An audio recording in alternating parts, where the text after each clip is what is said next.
શ્રી ગણેશાય નમઃ. સૌને મારા જય શ્રી કૃષ્ણ, જય અંબે. તો મિત્રો, પ્રભુ દર્શનમાં આપનું સ્વાગત છે. તો મિત્રો, આજના વિડીયોમાં આપણે અમાસ નિમિત્તે મેના ધોબનની કથા સાંભળીશું. એક નગરમાં એક બ્રાહ્મણ અને બ્રાહ્મણી રહેતા હતા. તેમને 7 દીકરા અને 7 વહુઓ સાથે એક દીકરી પણ હતી. બ્રાહ્મણી ખૂબ જ ધર્મનિષ્ઠ અને અતિથિને દેવ માનવાવાળા હતા. સાથે સાથે દીકરાની વહુઓ પણ વ્યવહારુ અને સાસુ સસરાની મર્યાદા જાળવવાવાળી હતી.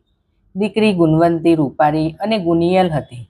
એક વખતે એક ઋષિમુનિ એમના આંગણે પધાર્યા. બ્રાહ્મણી ગુણવંતી તથા 7 વહુઓએ તેમની સેવા કરી. આથી મુનિએ 7 વહુઓને અખંડ સૌભાગ્યવતીના આશીર્વાદ આપ્યા, જ્યારે ગુણવંતીને ધર્મવતી ભવ એવા આશીર્વાદ આપ્યા. આથી બ્રાહ્મણીને આશ્ચર્ય થયું અને તેને 2 હાથ જોડીને મુનિને આનું કારણ પૂછ્યું.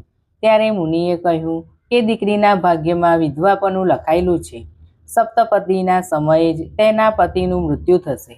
આ સાંભળી મા દીકરી અપાર દુઃખમાં ડૂબી ગયા. તેમને મુનિને આ સંકટનું નિવારણ જણાવવા વિનંતી કરી. ત્યારે મુનિ બોલ્યા, વિધિના લેખને ટાળવાનો કોઈ જ ઉપાય નથી, પરંતુ જો તમે સિંહલદ્વીપમાં રહેતી મેના ધોબનને લગ્ન સમયે હાજર રાખો તો દીકરીનું વિધવાપણું ટળશે. ત્યારબાદ મુનિ ચાલ્યા ગયા અને આ પછી બધા વિચારમાં પડી ગયા કે પહાડો, જંગલો અને સમુદ્રને પાર કરીને સિંહલદ્વીપ પહોંચવું કઈ રીતે.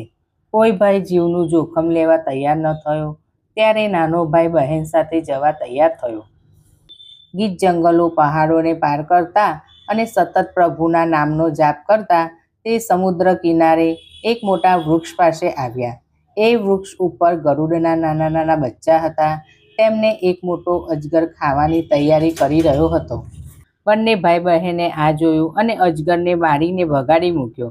ત્યાં જ એટલી વારમાં ગરુડ આવી પહોંચ્યું. તેને બંને ભાઈ બહેન પાસે આવીને તેમનો આભાર માન્યો અને પોતાની મદદની જરૂર હોય તો જણાવવા કહ્યું.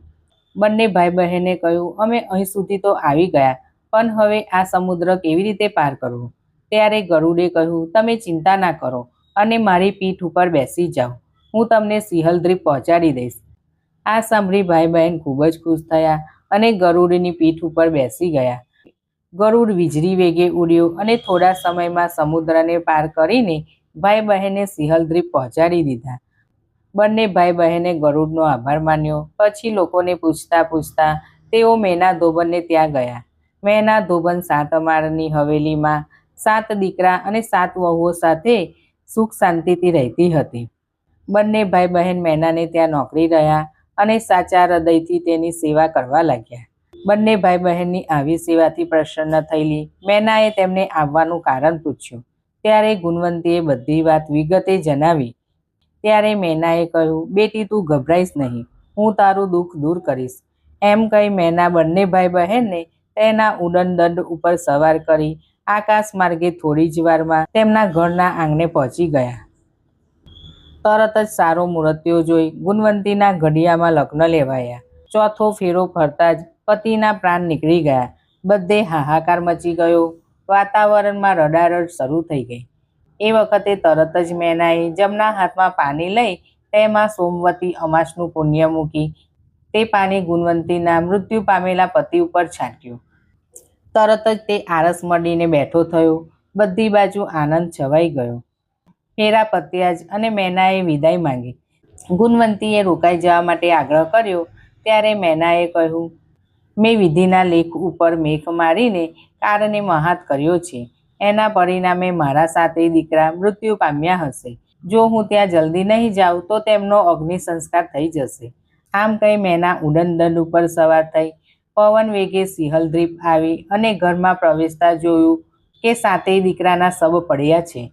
મેના તરત જ સ્નાન કરી ભગવાનને આરાધ્ય આપી પીપળાની ચારે તરફ પ્રદક્ષિણા કરી દર્ભની સરી લઈ તેમાં સોમવતી અમાસનું પુણ્ય મૂક્યું.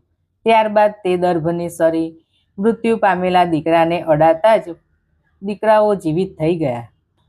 હે પ્રભુ, તમે જેવા ગુણવંતી અને મેનાને ફર્યા તેમ તમારું વ્રત કરનાર, કથા વાંચનાર, કથા સાંભળનાર સૌ કોઈને ફરજો. બોલો શ્રી ઉમાપતિ ભગવાન ભોળાનાથની જય. તો મિત્રો તમને આ મારો વિડીયો પસંદ આવ્યો હોય તો લાઈક શેર જરૂર કરજો. સૌને મારા જય શ્રી કૃષ્ણ.